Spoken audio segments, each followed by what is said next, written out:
ગયા લેક્ચરની અંદર આપણે આલ્કોહોલ અને ફિનોલ સંયોજનોના ભૌતિક ગુણધર્મોની ચર્ચા કરતા હતા. હવે તેમાં જ આપણે આજે આગળ વધશું અને થોડીક બીજી બાબતોની પણ ચર્ચા આજે કરશું. બરોબર, તો સૌથી પહેલાં તો આપણે આલ્કોહોલ અને ફિનોલ સંયોજનોના જે ભૌતિક ગુણધર્મોની ચર્ચા કરી હતી ગયા લેક્ચરમાં, એમાં મુખ્ય બાબત હતી ઉત્કલન બિંદુ. આલ્કોહોલ સંયોજનોના ઉત્કલન બિંદુની આપણે ચર્ચા કરી હતી કે આલ્કોહોલ સંયોજન એમાં 3 બાબતો આપણે હતી ટોટલ. પહેલી બાબત શું હતી ભાઈ? તો કે પહેલી બાબતની અંદર આપણે ચર્ચા કરી હતી કે જેમ કાર્બન શૃંખલામાં વધારો થાય તેમ ઉત્કલન બિંદુમાં વધારો થાય. એટલે કે મિથેનોલ કરતાં ઇથેનોલ, ઇથેનોલ કરતાં પ્રોપેનોલ, ઉત્કલન બિંદુ વધે. બરોબર, કેમ? કારણ કે વાન ડર વાલ્સ આકર્ષણ બળ છે એની અંદર વધારો થાય. બીજી બાબત આપણે એમાં એ જોઈ હતી કે સમાન કાર્બન ની સંખ્યા હોય તેવા આલ્કોહોલ સંયોજનોમાં, એટલે પ્રાથમિકથી દ્વિતીયક અને દ્વિતીયકથી તૃતીયક આલ્કોહોલ તરફ જઈએ તેમ ઉત્કલન બિંદુમાં ક્રમશઃ ઘટાડો થાય. બરોબર, શાખા વધે તેમ ઉત્કલન બિંદુ ઘટે. આ 2 બાબતો ઉપરાંત ત્રીજી બાબત એ જોઈ હતી, સરખામણી કરી હતી. કોની કોની? તો કે આલ્કોહોલ અને ફિનોલની કોની સાથે કમ્પેરિઝન કરી હતી, સરખામણી કરી હતી? તો કે ઇથર, હેલો આલ્કેન અને હાઇડ્રોકાર્બન સાથે. તો આલ્કોહોલ અને ફિનોલના ઉત્કલન બિંદુ વધારે છે કોના કરતાં? ઇથર, હેલો આલ્કેન અને હાઇડ્રોકાર્બન કરતાં. કેમ? કારણ કે આલ્કોહોલ અને ફિનોલ સંયોજનોની અંદર આંતર આણ્વીય હાઇડ્રોજન બંધ બને છે. વાન ડર વાલ્સ આકર્ષણ બળો તો હોય જ, આ ઉપરાંત કયા બને છે? આંતરાણવીય હાઇડ્રોજન બંધ. તેના કારણે સમાન કાર્બન ધરાવતા આલ્કોહોલ અને ઇથરની વાત કરીએ તો આલ્કોહોલના ઉત્કલન બિંદુ ઇથર કરતાં કેવા છે? વધારે છે.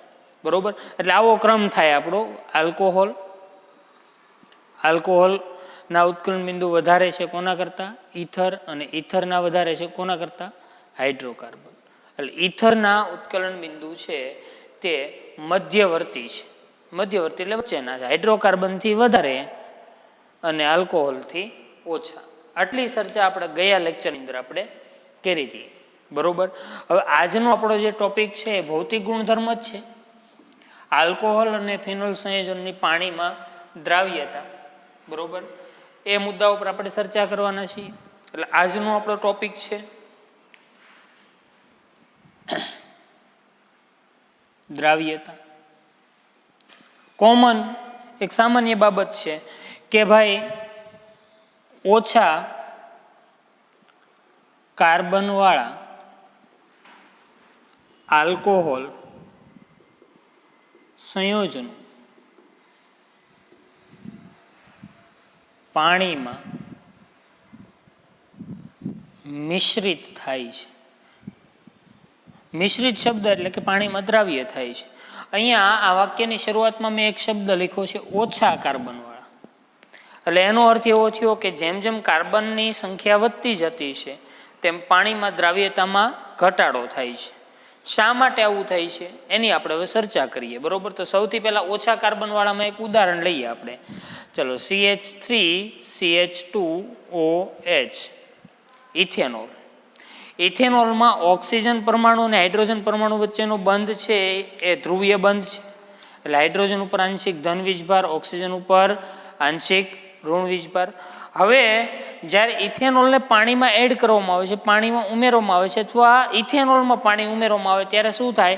તો કે પાણીના અણુ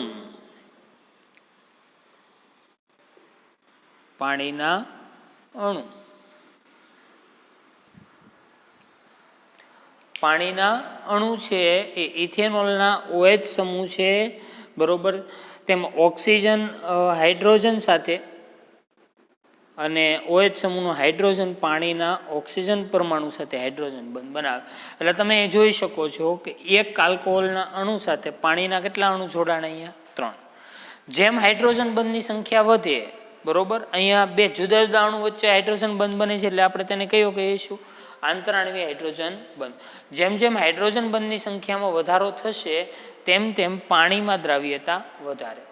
બરોબર, હવે શું થાય ભાઈ? અહીંયા તો ઓછા કાર્બન વાળા તો દ્રાવ્ય થાય, પણ હવે જેમ કાર્બન શૃંખલા વધે, આપણે ઉદાહરણ લઈએ, ઇથેનોલ પછી પ્રોપેનોલ પછી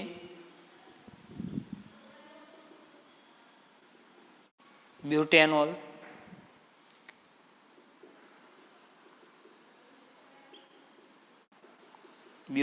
પછી પેન્ટેનોલ. તો અહીંયા આ જે ભાગ છે ને આપણે આલ્કાઇલ સમૂહ કહીએ છીએ. હવે આલ્કાઇલ સમૂહની એક ખાસિયત એ છે કે જળ વિરાગી છે. જળ વિરાગી કોની કહેવાય ભાઈ? તો કે જે પાણી પ્રત્યે આકર્ષણ ન ધરાવે, તો એ શું થયું? જળ વિરાગી. હવે જેમ જેમ આ આલ્કાઇલ સમૂહની લંબાઈ વધતી જાય, એટલે ટૂંકમાં કાર્બન શૃંખલા વધતી જાય, તેમ તેમ જળ વિરાગી ભાગ કેવો થતો જાય? મોટો. જળ વિરાગી એટલે પાણી પ્રત્યે આકર્ષણ ધરાવતો નથી. બરોબર, એને આપણે અંગ્રેજીમાં હાઇડ્રોફોબિક પણ કહી શકીએ. હાઇડ્રોફોબિક. બરોબર, તો આ આલ્કાઇલ સમૂહ જેમ વધતો જશે, મોટો થતો જશે, બરોબર, તેમ પાણીમાં દ્રાવ્યતામાં શું થશે? ઘટાડો થાય છે. ઓકે, હવે એક ઉદાહરણ, એક પ્રશ્ન આપણે જોઈએ. બરોબર, કે આપણને ખબર પડે કેવી રીતે પૂછે. તમને એમ પૂછે કે ભાઈ નીચેનામાંથી કયું સંયોજન પાણીમાં ઓછું મિશ્રિત થશે? નીચેનામાંથી કયું સંયોજન પાણીમાં ઓછું મિશ્રિત થશે? બરોબર, ઓપ્શન તમારી પાસે આ રીતના હોય: મિથેનોલ, ઇથેનોલ, પ્રોપેનોલ ને બ્યુટેનોલ. એટલે તમે વિચારો કે ભાઈ આમાં પાણીમાં ઓછું મિશ્રિત થાય એવો શબ્દ વાપરો છે, તો એમાં સીધું જ આપણને ખબર પડે કે જેમાં આલ્કાઇલ શૃંખલા મોટી હશે તેની પાણીમાં દ્રાવ્યતા કેવી હશે? ઓછી હશે. બરોબર, તો શું જવાબ આવશે? બ્યુટેનોલ. ઓકે, આપણે ભૌતિક ગુણધર્મોની ચર્ચા કર્યા બાદ ભૌતિક ગુણધર્મો છે તેમાં મુદ્દાઓ જોઈએ, અને હવે આપણે ફિનોલની એક બનાવટ છે. આગળના લેક્ચરમાં આપણે 2 બનાવટ જોઈ, અને હજી 2 બનાવટ આપણે ભણવાની છે, એ બાકી છે, એ આપણે જોઈ લઈએ. બરોબર, તો સૌથી પહેલાં આપણે જે બનાવટ જોઈ ગયા એ જરાક આપણે જોઈએ. કઈ કઈ બનાવટ જોઈ? તો સૌથી પહેલાં હેલો એરિનમાંથી. કઈ પદ્ધતિ હતી ભાઈ? તો કે ડાઉ પદ્ધતિ. ત્યારબાદ ખૂબ જ અગત્યની બનાવટ જે આપણે ગયા લેક્ચરમાં ચર્ચા કરી, ક્યુમિન પદ્ધતિ.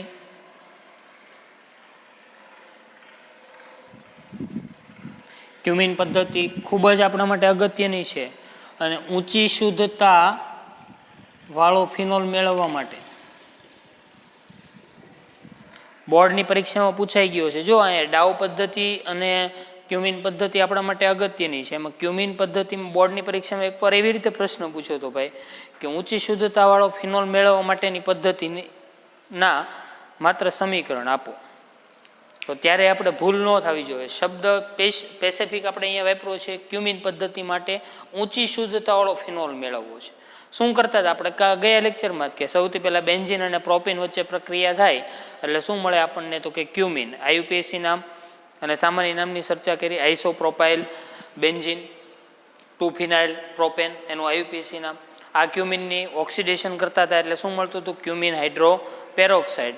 અને ત્યારબાદ તેનું જળ વિભાજન થતું હતું એટલે આપણને એસિટોન અને ફિનોલ પ્રાપ્ત થતું હતું. એટલી પ્રક્રિયા છે. બરોબર, અને હવે ત્રીજી બનાવટ આજે આપણે ભણવાના છે, અને આપણા માટે પણ એ પણ અગત્યતા ધરાવે છે કે benzene sulphonic. Benzene sulphonic acid માંથી ફિનોલ. બેન્ઝીન સલ્ફોનિક એસિડમાંથી ફિનોલ. બરોબર, અથવા આનો આ પ્રશ્ન બીજી કઈ રીતે પૂછી શકાય? તો કે ભાઈ એમ પૂછે તમને કે સોડિયમ બેન્ઝીન સલ્ફોનેટ માંથી ફિનોલ. સોડિયમ બેન્ઝીન સલ્ફોનેટમાંથી ફિનોલ. અથવા બેન્ઝીન સલ્ફોનિક એસિડમાંથી ફિનોલ. તો પરિવર્તન સ્વરૂપે પણ પૂછી શકાય અને ફિનોલની કોઈ પણ પદ્ધતિ બનાવટમાં પૂછી શકાય, એમસીક્યુમાં પણ પૂછી શકાય. તમને સ્ટેપ એક સ્ટેપ વચ્ચેથી ન આપ્યું અને એ રીતે પણ પ્રશ્ન તમને પૂછી શકાય. બરાબર, એટલે ધ્યાન રાખશું. અને ખાસ બાબત ક્યુમિન પદ્ધતિ નીટમાં પણ પૂછાઈ ગયેલો પ્રશ્ન છે, બરાબર, 2018ની અંદર. આ બાબત પણ ધ્યાન રાખશું ખાસ. ચલો હવે મૂળ મુદ્દા ઉપર આપણે આવીએ. બેન્ઝીન સલ્ફોનિક એસિડમાંથી શું બનાવવાનું છે? ફિનોલ. તો પહેલાં તો આપણને એ ખબર હોય છે કે આપણે ક્યાંથી ક્યાં જવું છે. તો કે બેન્ઝીન સલ્ફોનિક એસિડમાંથી ફિનોલ બનાવવાનું છે. તો બેન્ઝીન સલ્ફોનિક એસિડનું બંધારણ આપણને આવડવું જોઈએ. બેન્ઝીન સલ્ફોનિક એસિડનું બંધારણ બહુ સરળ છે. આપણે 11મા ધોરણમાં બંધારણો જોયા હતા બધા, કે બેન્ઝીન રિંગ એની ઉપર SO3H સમૂહ હોય. બેન્ઝીન રિંગ તેની ઉપર SO3H સમૂહ હોય એટલે શું નામ થયું? તો કે benzene sulphonic acid. Benzene sulphonic acid. Okay, ચલો કઈ રીતે મળે બેન્ઝીન સલ્ફોનિક એસિડ? તો કે જોવો જોઈએ, બેન્ઝીન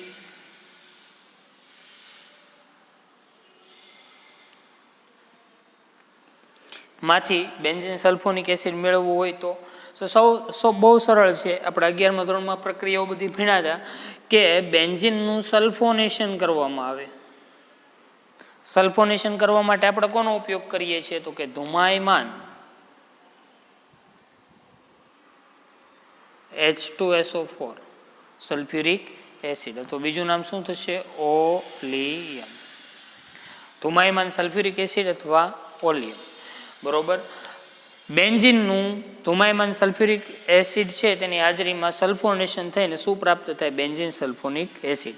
બરોબર, આ તો આગળની છે. હવે આપણે મુખ્ય પ્રક્રિયા હવે શરૂ થાય છે કે બેન્ઝીન સલ્ફોનિક એસિડમાંથી મારે પ્રાપ્ત શું કરવાનું છે? ફિનોલ. તો બેન્ઝીનમાંથી શું બનાવ્યું? Benzene sulphonic acid. ઓકે, હવે આપણે આગળ વધીએ. તો સૌથી પહેલા તો બેન્ઝીન સલ્ફોનિક એસિડ છે તેની આલ્કલીમાં હું કોને લઉં? તો કે NaOH, સોડિયમ હાઇડ્રોક્સાઇડ સાથે પ્રક્રિયા થાય. 1 મોલ NaOH સાથે પ્રક્રિયા થાય એટલે એક જ વસ્તુ થશે. શું થશે? Na+ અને OH-. આયનો છે અહીંથી છૂટા પડે. અહીંથી H+ અને OH જોડાઈ જાય એટલે શું દૂર થયું? પાણીનો અણુ. બરોબર, પાણીનો અણુ દૂર થયો. અને હવે સોડિયમ આયન છે જે એ ક્યાં જોડાશે? તો કે ભાઈ અહીંયા બેન્ઝીન સલ્ફોનિક એસિડનો હાઇડ્રોજન જ્યાંથી દૂર થયો છે ત્યાં જોડાશે. એટલે કે H+ દૂર છે ત્યાં જોડાશે. એટલે હવે આપણને અહીંયા શું પ્રાપ્ત થશે? તો કે ભાઈ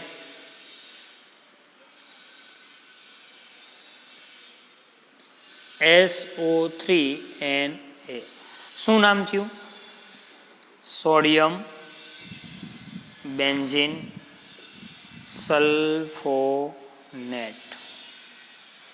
બરોબર, તો પહેલું સ્ટેપ પૂરું થયું આપણું. બેન્ઝીન સલ્ફોનિક એસિડની 1 મોલ NaOH સાથે પ્રક્રિયા કરી એટલે શું મને પ્રાપ્ત થયું? Sodium benzene sulphonate. બરોબર, હવે આ સોડિયમ બેન્ઝીન સલ્ફોનેટ છે એની વધારે પ્રમાણમાં NaOH સાથે પીગલિત કરવામાં આવે. 2 mall NaOH, 2 mall sodium hydroxide સાથે પીગલિત કરવામાં આવે એટલે પીગાળવામાં આવે છે. એટલે ફરી આગળ પ્રક્રિયા થાય ને. હવે ખાસ ધ્યાન રાખજો મિત્રો, અહીંયા 2 મોલ Na+ અને 2 મોલ OH-. અને આપણે અગાઉ પણ શીખેલા છે કે 2 મોલ હાઇડ્રોક્સાઇડ આયન હોય તો એમાંથી શું અલગ પડી શકે? તો કે ભાઈ પાણીનો અણુ H2O, 2 હાઇડ્રોજન ને 1 ઓક્સિજન. શું વધ્યું? તો કે 1 ઓક્સિજન ને 2 ઇલેક્ટ્રોન એટલે ઓક્સાઇડ આયન વધ્યું. તો અહીંયા પાણીનો અણુ દૂર થઈ ગયો. હવે અહીંયા ધ્યાન રાખશું કે વધારે પ્રમાણમાં NaOH સાથે પ્રક્રિયા કરવાને લીધે અહીંથી આખું સમૂહ દૂર થશે SO3Na. અહીંયા સોડિયમ આયન કેટલા છે? 2 સોડિયમ આયનમાંથી 1 સોડિયમ આયન છે એ તેની સાથે જોડાઈ ગયો એટલે શું દૂર થયું? તો કે Na2SO3. બરોબર, સોડિયમ સલ્ફાઇડ દૂર થઈ ગયો અને પાણીનો અણુ વધ્યું. શું? તો કે આ સમૂહ આખો દૂર થઈ ગયો. અહીંથી 1 સોડિયમ આયન દૂર થઈ ગયો, પાણીનો અણુ દૂર થઈ ગયો. વધ્યું તમારી પાસે એક સોડિયમ આયન અને એક ઓક્સાઇડ આયન.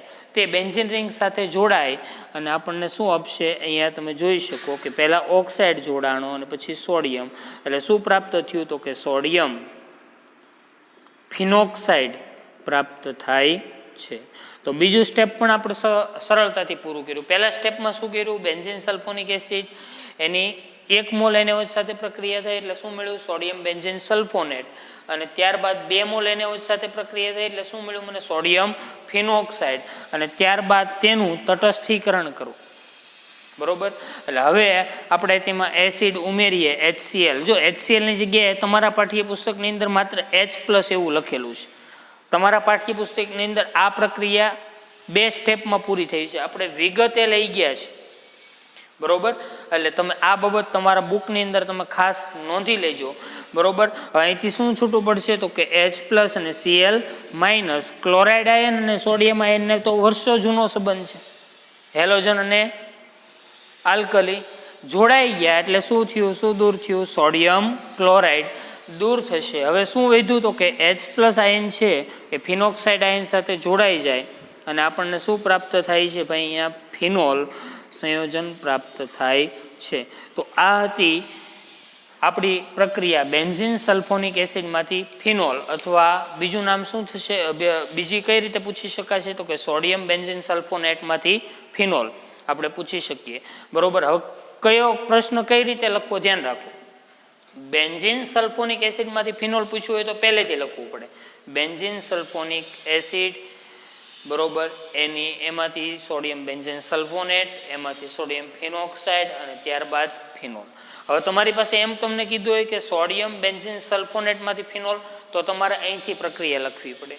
સોડિયમ બેન્ઝીન સલ્ફોનેટમાંથી ફિનોલ. એટલે 2 અલગ અલગ રીતે પ્રશ્ન પૂછાય તો ધ્યાન રાખવું. બરોબર. અને ત્રીજી બનાવટ આપણે પૂર્ણ કરી. આપણે ફિનોલ સંયોજનની ત્રીજી બનાવટ પૂરી કર્યા બાદ છેલ્લી બનાવટ અને ખૂબ જ અગત્યની બનાવટ, અને એ છે ડાયઝોનિયમ ક્ષારમાંથી ફિનોલ. હવે ડાયઝોનિયમ ક્ષાર આપણા માટે ખૂબ જ નવો શબ્દ છે. આની પહેલાં આપણે એની ક્યારેય ચર્ચા આવી નથી. તો સૌથી પહેલાં તો ડાયઝોનિયમ ક્ષાર કોને કહેવાય? બરોબર. એની આપણે ચર્ચા કરીએ. ડાયઝોનિયમ ક્ષાર કેમ મેળવાય એની વાત કરીને પછી આપણે ફિનોલ એ બનાવટ જોઈએ. સૌથી પહેલાં તો પ્રાથમિક એરોમેટિક એમાઇન એટલે કે બેન્ઝીન રિંગની ઉપર NH2 સમૂહ જોડાયેલો છે, એમાઇન સમૂહ જોડાયેલો છે, તો એ પ્રાથમિક એમાઇન છે. બરોબર. ને શું નામ થયું એનું? તો કે એનિલીન. બરોબર. એનિલીનની ખાસ ધ્યાન રાખજો મિત્રો, 273 થી 278 કેલ્વિન તાપમાને સોડિયમ નાઇટ્રાઇટ એટલે NaNO2 અને હાઇડ્રોક્લોરિક એસિડની સાથે પ્રક્રિયા થશે એટલે આપણને ડાયઝોનિયમ ક્ષાર પ્રાપ્ત થશે. અહીંયા 273 થી 278 કેલ્વિન તાપમાન એટલે નીચું તાપમાન રાખવું જરૂરી છે, કારણ કે ઊંચા તાપમાને ડાયઝોનિયમ ક્ષાર છે એ અસ્થાયી છે. ઓકે. તો સૌથી પહેલાં તો એનિલીનની સોડિયમ નાઇટ્રાઇટ અને હાઇડ્રોક્લોરિક એસિડ સાથે પ્રક્રિયા થાય છે. બરોબર. કઈ રીતે પ્રક્રિયા થાય? તો સિમ્પલ છે, જૂનો અને જાણીતો સંબંધ. બરોબર. સોડિયમ અને ક્લોરિન, 1 ક્લોરિન, અહીંયા 2 ક્લોરિન છે ભાઈ ટોટલ. જો અહીંથી આમાં અલગ પાડશું એટલે શું થશે? 2H+, 2Cl-. અહીંથી આપણે અલગ પાડશું એટલે સોડિયમ આયન અને NO2- બનાય. તો 1 ક્લોરાઇડ આયન અને 1 સોડિયમ આયન જોડાઈને શું દૂર થયું? તો કે NaCl, સોડિયમ ક્લોરાઇડ. હવે અહીંયા ધ્યાન રાખશું, અહીંયાથી 2 હાઇડ્રોજન, 2 હાઇડ્રોજન અહીંયાથી, 2H+, 4H+ અને 2 ઓક્સિજન, 2 ઓક્સાઇડ આયન જોડાઈને શું દૂર થયું? જો 2 ને 2 કેટલા હાઇડ્રોજન થયા? 4. 2 ઓક્સિજન એટલે શું દૂર થયું? તો કે 2H2O. વધ્યું શું હવે તમારી પાસે? અહીંથી સોડિયમ આયન ગયો, અહીંથી 2 ઓક્સિજન ગયા, બરોબર, 2 હાઇડ્રોજન ગયા, 1 ક્લોરિન ગયો, તો શું વધ્યું તમારી પાસે ભાઈ? તો કે 1 ક્લોરાઇડ આયન વધ્યું. 1 ક્લોરાઇડ આયન અને 1 નાઇટ્રોજન ને 1 નાઇટ્રોજન અહીંયા, આ બધું જ જોડાણ થઈને આપણને કંઈક આવું પ્રાપ્ત થાય. નાઇટ્રોજન કેટલા થઈ ગયા? તો કે 2. તો નાઇટ્રોજન વચ્ચે આપણને ખબર છે કેટલા બંધ બને? બરોબર, 3 બંધ. અને આ જે આપણને પ્રાપ્ત થયું, બરોબર, એનું નામ શું થાય તો કે બેન્ઝીન ડાયએઝોનિયમ ક્લોરાઇડ અથવા ડાયઝોનિયમ ક્ષાર પ્રાપ્ત થાય છે, બરોબર. આ જે નાઇટ્રોજન વચ્ચેનો આ જે સમૂહ છે ડાયઝો સમૂહ છે, એઝો સમૂહ છે, બરોબર, એઝો સમૂહ, અને ખૂબ જ ઉપયોગી છે. આપણે આગળના જે એમાઇન વાળું ચેપ્ટર છે એમાં વિગતે પછી ચર્ચા કરશું એની, બરોબર. અત્યારે માત્ર એટલું કે એનિલિનની સોડિયમ નાઇટ્રાઇટ અને HCl વચ્ચે પ્રક્રિયા થાય, 273 થી 278 કેલ્વિન તાપમાન, નીચા તાપમાને પ્રક્રિયા થાય. શું પ્રાપ્ત થયું? બેન્ઝીન ડાયઝોનિયમ ક્લોરાઇડ, બરોબર. કઈ રીતે પ્રક્રિયા થાય? એક સોડિયમ એક ક્લોરીન જોડાણ શું દૂર થયું? NaCl, 2 હાઇડ્રોજન ને 2 ઓક્સિજન, એટલે 4 હાઇડ્રોજન ને 2 ઓક્સિજન, શું દૂર થયું? પાણીનું. ખરેખર તો આ પ્રક્રિયામાં નાઇટ્રસ એસિડ બને સોડિયમ નાઇટ્રેટ અને HCl વચ્ચે, બરોબર. પણ અહીં આપણે આગળ જ્યારે પાછું આવશે ત્યારે વિગતે ચર્ચા કરશું. તો આ બંને વચ્ચે પ્રક્રિયા નાઇટ્રસ એસિડ બને એ એનિલિન સાથે પ્રક્રિયા કરે. પણ જો પ્રક્રિયા આપણે પ્રોપરલી જોવી હોય તો આ રીતે જોઈ શકીએ. તો બેન્ઝીન ડાયઝોનિયમ ક્લોરાઇડ પ્રાપ્ત કર્યો. હવે તેનું માત્ર મંદ એસિડની હાજરીમાં જળ વિભાજન થાય, અને તમને ખબર છે કે જળ વિભાજન થતું હોય, મંદ એસિડ હાજર હોય, પાણીનો અણુ ઉમેરાય અને શું થયું તો કે H+ અને OH-, અહીંથી ક્લોરાઇડ અને H+ જોડાઈ ગયા. શું દૂર થઈ ગયું? HCl. એઝો સમૂહ છે એ નાઇટ્રોજન સ્વરૂપે દૂર થાય, એટલે આખો જ સમૂહનું વિસ્થાપન અહીંથી થાય. શું વધ્યું તો કે OH- એ બેન્ઝીન રિંગ સાથે જોડાઈ જાય અને મને શું પ્રાપ્ત થશે? ફિનોલ પ્રાપ્ત થાય. તો વિદ્યાર્થી મિત્રો, આ હતી આપણી ફિનોલની ચોથી બનાવટ. શેમાંથી? ડાયઝોનિયમ ક્ષારમાંથી ફિનોલ. ઓકે, વધુ આપણે આવતા એપિસોડમાં ચર્ચા કરશું.